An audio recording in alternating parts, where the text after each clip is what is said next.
দেশের ভূখণ্ডে আক্রমণ করেছে প্রতিবেশী দেশের সেনাবাহিনী।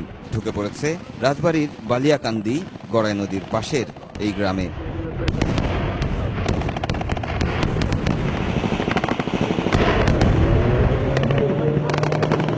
কাল্পনিক এই হামলার প্রতিউত্তর দিয়েছে বাংলাদেশের সেনাবাহিনী। সশস্ত্র বাহিনীর শীতকালীন মহড়ায় দেখানো হয় সেই যুদ্ধ জয়ের গল্প।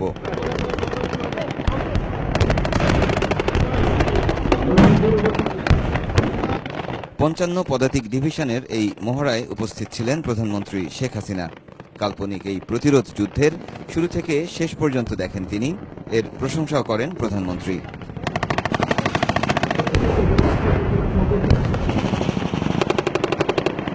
এদেশের সশস্ত্র বাহিনী সারা বছরই কঠোর পরিশ্রম করে।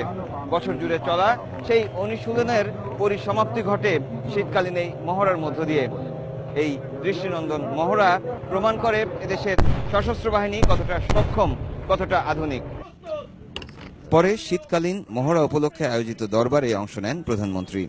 দেশের যে কোনো প্রয়োজনে সেনাবাহিনীকে এগিয়ে আসার আহ্বান জানান তিনি। আমি নিশ্চিত যে দেশের অখণ্ডতা রক্ষায়, স্বাধীনতা সার্বভৌমত্ব রক্ষায় যে কোনো অশুভ শক্তিকে দৃঢ়ভাবে প্রতিহত করতে আমাদের সেনাবাহিনী সম্পূর্ণভাবে প্রস্তুত এবং তা অত্যন্ত দক্ষতার সাথেই প্রস্তুত। সশস্ত্র বাহিনীর উন্নয়নে সরকারের উদ্যোগের কথা তুলে ধরেন প্রধানমন্ত্রী।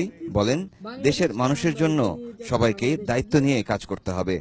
মানুষের বিশ্বাস, আস্থা, এটাই হচ্ছে সবথেকে বড় শক্তি। জনগণই শক্তির কথাটা মনে রাখতে হবে। আমরা চাই যে আমাদের সেনাবাহিনী সারা বিশ্বে একটা মর্যাদা পাক এবং বিশ্বের সবথেকে আধুনিক যুগোপযোগী সেনাবাহিনী হিসেবে গড়ে উঠুক। সেটাই আমাদের লক্ষ্য এবং সেই লক্ষ্য নিয়েই আমরা কাজ করে যাচ্ছি। মহসিনুল হাকিম, যমুনা নিউজ, বালিয়াকান্দি, রাজবাড়ী।